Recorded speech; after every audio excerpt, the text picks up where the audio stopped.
जय हिंद। तो आज का टॉपिक रहने वाला है बच्चों अक्षांश और देशांतर, और ये पूरा जो टॉपिक रहेगा वो 3D पिक्चर्स के माध्यम से हम लोग समझने वाले हैं। चलिए तो समझते हैं। देखिए बेटा, अक्षांश और देशांतर की हमें जरूरत क्या पड़ी, तो इसको हम सबसे पहले समझते हैं।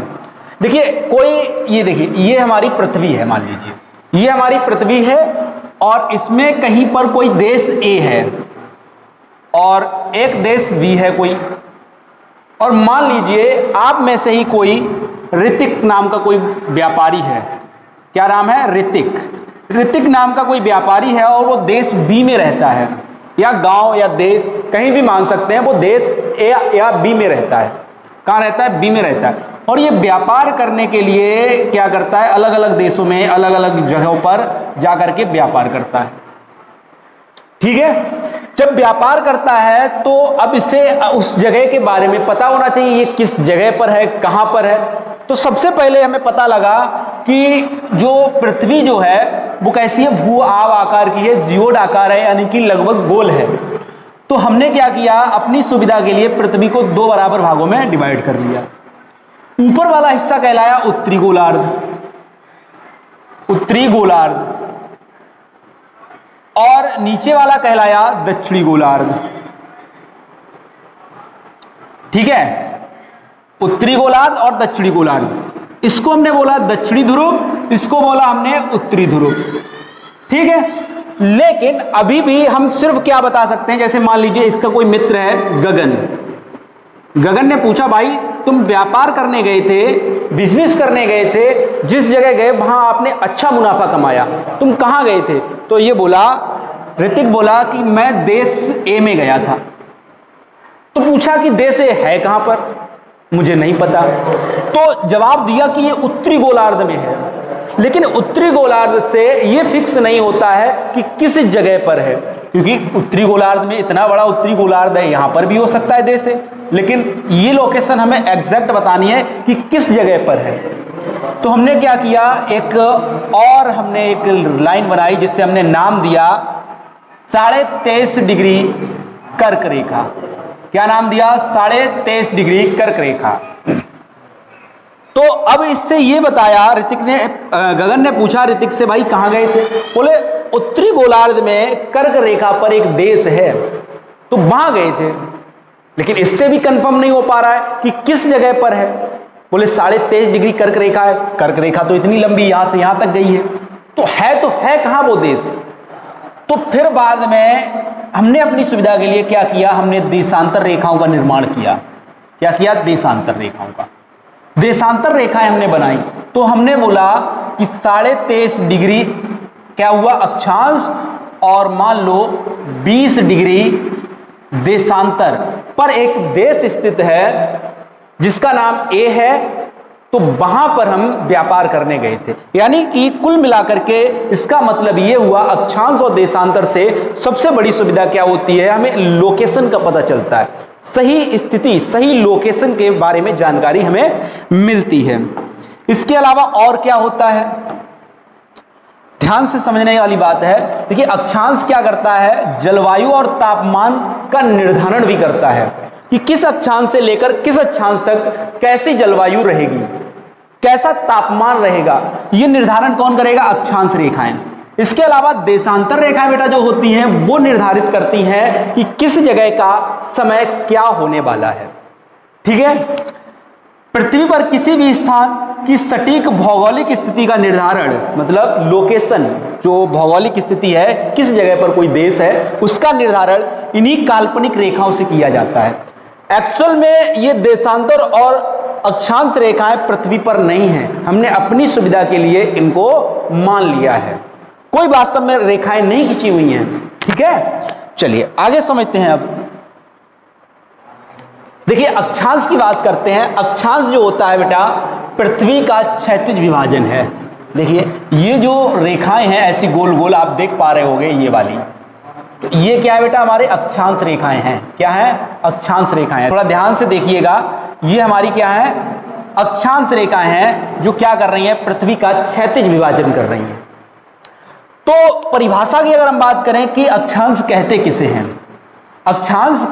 हैं, तो अक्षांश की परिभाषा कुछ इस प्रकार होती है, पृथ्वी के केंद्र से, पृथ्वी का केंद्र यानी कि बीच वाला हिस्सा, इसको खोद के अगर जाएंगे तो पृथ्वी के केंद्र से विषुवत रेखा यानी पृथ्वी की बीच वाली लाइन, ये वाली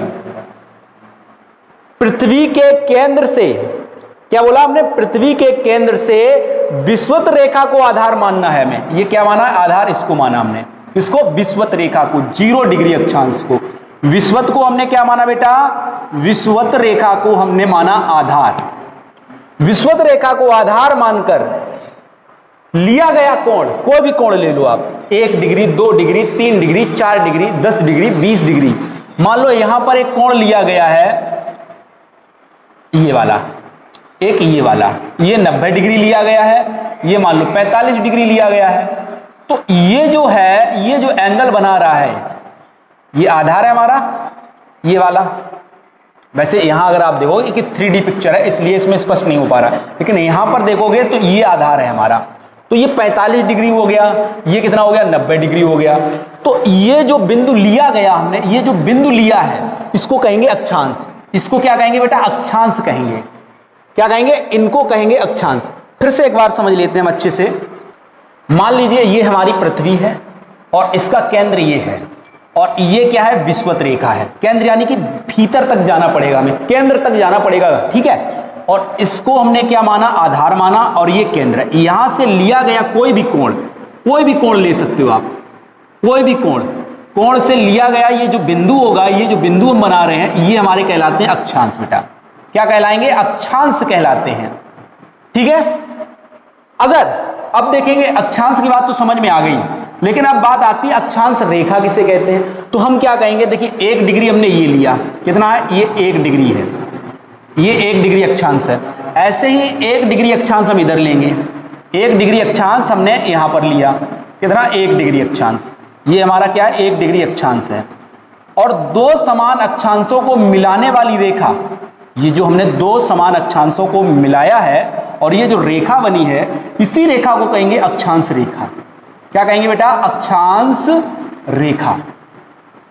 अक्षांश और अक्षांश रेखा में अंतर समझ में आया होगा। देखिए, सिंगल अगर बिंदु लिया जाता है तो वो कहलाता है अक्षांश, और 2 समान अक्षांशों को मिलाने वाली रेखा को कहेंगे हम लोग अक्षांश रेखा। क्लियर? चलिए अब समझते हैं।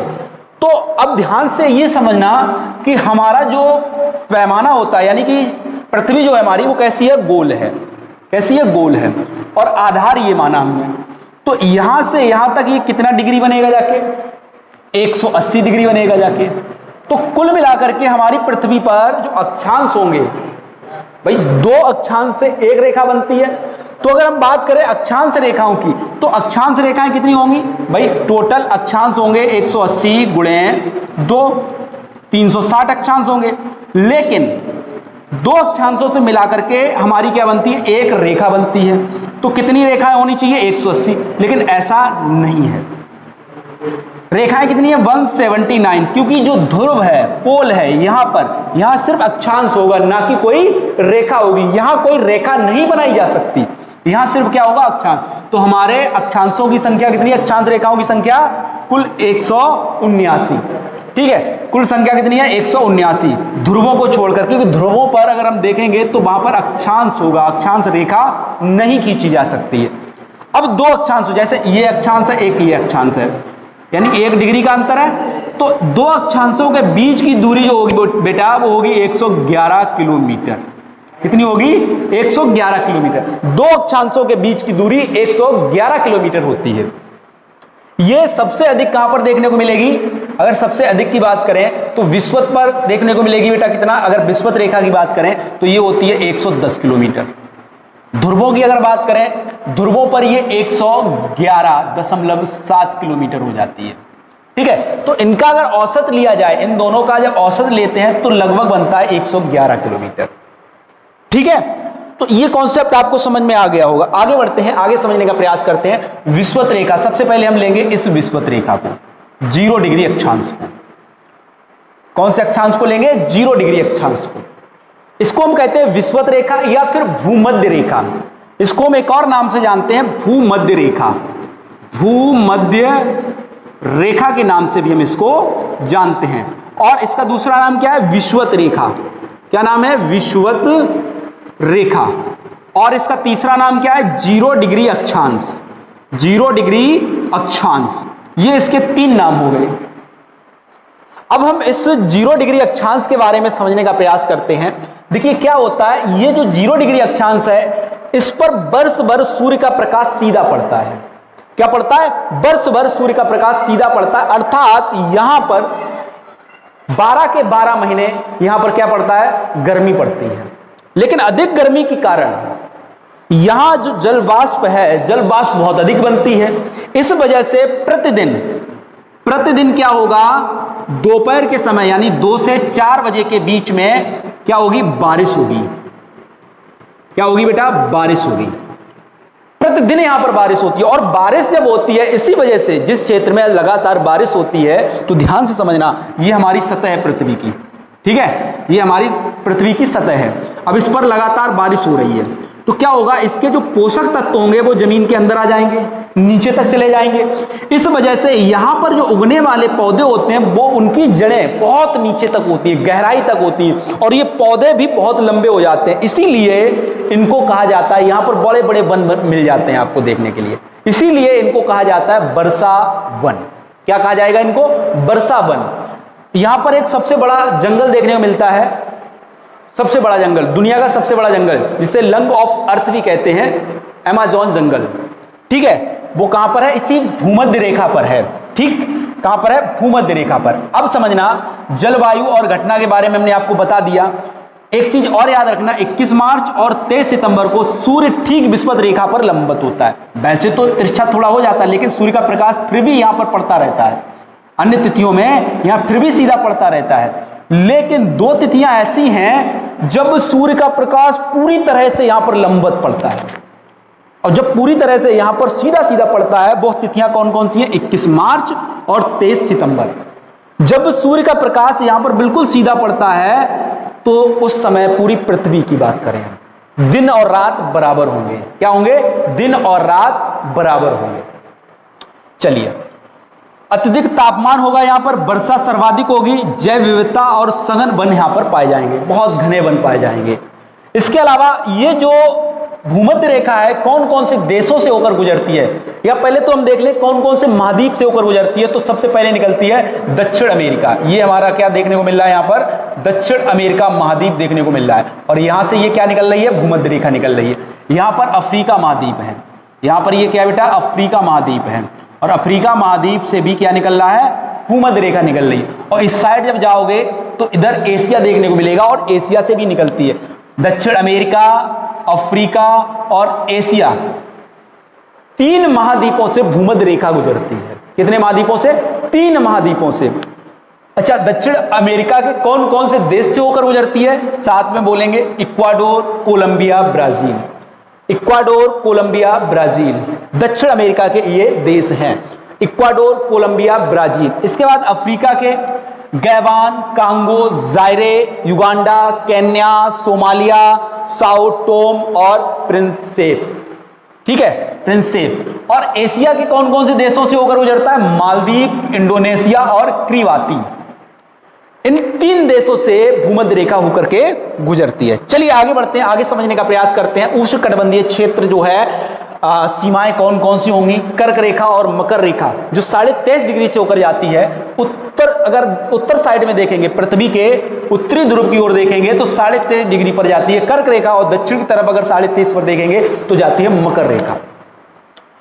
कर्क रेखा, Tropic of Cancer, 23.5 degree north. खगोलीय घटना, यहां 21 जून को लंबवत चमकता है। सूर्य क्या है? 21 जून को, कब बोला? 21 जून को सूर्य यहां पर सीधा प्रकाश डालता है। किस तिथि को? 21 जून को। 21 जून को सूर्य का प्रकाश कहां पर लंबवत होगा? तो कर्क रेखा पर होगा। जब कर्क रेखा पर सूर्य का प्रकाश लंबवत होगा तो यहां पर क्या देखने को मिलेगा? खतरनाक गर्मी। क्या देखने को मिलेगी? खतरनाक गर्मी। अच्छा, कौन कौन से देशों से होकर गुजरता है? तो हवाई द्वीप, मैक्सिको, बहामास, माली, मार्टिनिया, नाइजर, अल्जीरिया, चाड, लीबिया, सऊदी अरब, मिस्र, यूएई, भारत, बांग्लादेश, म्यांमार, चीन, ओमान, ताइवान। भारत की बात आई बेटा, तो भारत के ये 8 राज्यों से होकर गुजरती है। कितने राज्यों से? 8 राज्यों से। भारत के 8 राज्यों से कर्क रेखा गुजरती है। देशों की काउंटिंग करें तो 1 2 3 4 5 6 7 8 9 10 11 12 13 14 15 16 17 18 19। टोटल कितने देशों से होकर गुजरती है कर्क रेखा? 19 देशों से होकर गुजरती है। ठीक है, अब इसके बाद हम बात करते हैं मकर रेखा की। मकर रेखा की, ठीक है, याद रखना यहां पर जो जलवायु होगी वो कैसी होगी? उष्णकटिबंधीय जलवायु होगी। ये बात याद रखना, इन दोनों क्षेत्रों में, चाहे कर्क रेखा हो चाहे मकर रेखा हो, दोनों ही रेखाओं के आसपास की जो जलवायु होगी वो उष्णकटिबंधीय होगी। ठीक है, तो मकर रेखा 23.5 डिग्री साउथ से होकर गुजरती है। खगोलीय घटना 22 दिसंबर को, यहां पर सूर्य कब लंबवत होगा बेटा? 22 दिसंबर को। 22 दिसंबर को यहां पर क्या होगा? सूर्य सीधा प्रकाश डालेगा। तो इस समय क्या होगा? जब 22 दिसंबर को मकर रेखा पर सूर्य का प्रकाश सीधा पड़ता है तो इस समय यहां पर क्या होगा? खतरनाक गर्मी देखने को मिलेगी। लेकिन हमारी तरफ, यानी जहां भारत स्थित है उस साइड सर्दियां पड़ रही होती हैं। क्यों पड़ रही होती है? क्योंकि सूर्य का प्रकाश नीचे साइड पर, यानी दक्षिणी गोलार्ध पर ज्यादा पड़ रहा होता है, उत्तरी गोलार्ध पर उस समय कम होता है। इस वजह से क्या होगा? दक्षिणी गोलार्ध में गर्मियां देखने को मिलती है, उत्तरी गोलार्ध में सर्दियां देखने को मिलती हैं। ठीक है, खगोलीय घटना क्या है? 22 दिसंबर को लंबवत चमकता है। कौन चमकेगा बेटा? सूर्य चमकेगा। गुजरने वाले देश कितने हैं? देखो, सबसे पहले नाम देख लेते हैं। Chile, Argentina, Paraguay, Brazil, Namibia, Botswana, दक्षिण Africa, Mozambique, Madagascar, Australia, Tonga, French, Polynesia. तो यहां पर 1 2 3 4 5 6 7 8 9 10 11 12 13 14 देशों से हमारा क्या गुजरता है? मकर रेखा गुजरती है। क्या भारत से मकर रेखा गुजरती है? तो नहीं। क्या जवाब होगा? नहीं, क्योंकि ये दक्षिणी गोलार्ध में, हमारा जो भारत है वो उत्तरी गोलार्ध में देखने को मिलता है। बात क्लियर हो गई होगी। चलिए आगे बढ़ते हैं। ध्रुवीय व्रत और अश्व अक्षांश, बड़ा दिलचस्प चीज है ये, इसको समझते हैं। आर्कटिक व्रत, आर्कटिक व्रत क्या है? 66.5 डिग्री। और ये जो 66.5 आर्कटिक व्रत और अंटार्कटिक व्रत, एक है आर्कटिक व्रत और एक है अंटार्कटिक व्रत, ये दोनों कितने डिग्री पर है? 66.5 डिग्री पर है। कितने डिग्री पर है बेटा? 66.5 डिग्री पर है। और इन दोनों क्षेत्रों में जलवायु अगर देखेंगे, जलवायु अगर देखेंगे 66.5 डिग्री, और ये देखिए ये आपकी है 66.5 डिग्री। यहां पर पड़ेगा जाके 66.5 डिग्री ये और 66.5 डिग्री ये। ठीक है, तो इन दोनों क्षेत्रों में जो जलवायु होगी वो कैसी होगी? ठंडी जलवायु देखने को मिलेगी। कैसी जलवायु होगी बेटा? ठंडी जलवायु होगी, कठोर जलवायु होगी और कैसी होगी? ठंडी होगी। लेकिन अंटार्कटिक व्रत की तरफ देखें तो इसका अधिकांश भाग बर्फ से ढका है। ये पूरे वर्ष भर कैसा रहता है? बर्फ से ढका रहता है। कोई भी स्थायी मानव बस्ती नहीं है, केवल वैज्ञानिक अनुसंधान यहां पर होते हैं। क्या होंगे बेटा? यहां पर सिर्फ वैज्ञानिक अनुसंधान होंगे। किधर की बात हो रही है? साउथ की। ठीक है, साउथ की बात हो रही है, आर्कटिक व्रत की। अब अश्व अक्षांश की थोड़ी कहानी समझना। ये कहां पर देखने को मिलता है? ये अश्व अक्षांश है 30 से 35 डिग्री के बीच में है। ये वाला जो क्षेत्र है 30 से 35 डिग्री वाला, यहां पर अश्व अक्षांश देखने को मिलता है। इसका नाम अश्व अक्षांश क्यों पड़ा? देखिए, पहले के समय में जो जहाज हुआ करते थे, नाव होते थे, उनमें कोई मोटर या फिर इंजन नहीं लगा हुआ होता था। और इस क्षेत्र में वायु दाब उच्च होता है। कैसा होता है बेटा? वायु जो दाब है, वायु दाब वो कैसा होता है? अधिक होता है। वायु दाब अधिक है। यहां पर जब वायु दाब अधिक है तो हवाएं बहुत धीमा चलती हैं, मंद हवाएं चलती हैं, मंद पवनें, बहुत धीरे हवाएं चलती हैं। और इन नौकाओं में, इन नावों में क्या लगे होते थे? ऊपर कपड़े बंधे हुए होते थे, जिससे हवा लगती थी और नाव जो थी वो आगे बढ़ती थी। लेकिन यहां पर अगर जब ये आते थे इस क्षेत्र में, जैसे ही ये आते थे वैसे ही क्या होता था? वायु दाब अधिक हो जाता था, हवाएं धीरे चलती थी, दबाव की वजह से जहाज या जो नाव होती थी वो डूबने लगती थी। डूबने लगती थी तो ये क्या करते थे, और काफी लंबे समय तक ये फंसे भी रहते थे क्योंकि नाव जो है आगे बढ़ती ही नहीं थी, वायु दाब की वजह से नाव डूबने लगती थी। इस चक्कर में ये क्या करते थे, जो अपने साथ घोड़े वगैरह लाते थे उनको ये कहां डाल देते थे, उसी समुद्र में डाल देते थे, उसी समुद्र में जिंदा ही छोड़ देते थे और वो डूब के मर जाते थे बेचारे। अब मजबूरी थी इनकी भी, अगर नहीं डालते हैं घोड़ों को, नहीं निकालते हैं तो खुद वो मर जाएंगे। तो इसी वजह से इन घोड़ों को यहां डाला जाता था और इसी वजह से इसका नाम पड़ा अश्व अक्षांश। ठीक है। उच्च वायुदाब पेटी हमने अभी बताया, वायुदाब अधिक है, वायुमंडल में स्थिरता है, यानी कि मंद पवनें चलती हैं, धीरे धीरे हवाएं चलती हैं, पवन संचार अत्यंत मंद है। ऐतिहासिक तथ्य, अत्यधिक वायुदाब के कारण जलयानों के डूबने के खतरे से बचने के लिए घोड़ों को समुद्र में फेंक दिया जाता था। यही बात बताए हैं हम अभी। चलिए, देशांतर, ये जो पार्ट है देशांतर वाला, इसको हम लोग कल की क्लास में समझेंगे। आज की क्लास को हम लोग यहीं पर समाप्त करते हैं, मिलते हैं अगली क्लास में। तब तक के लिए नमस्कार, जय हिंद।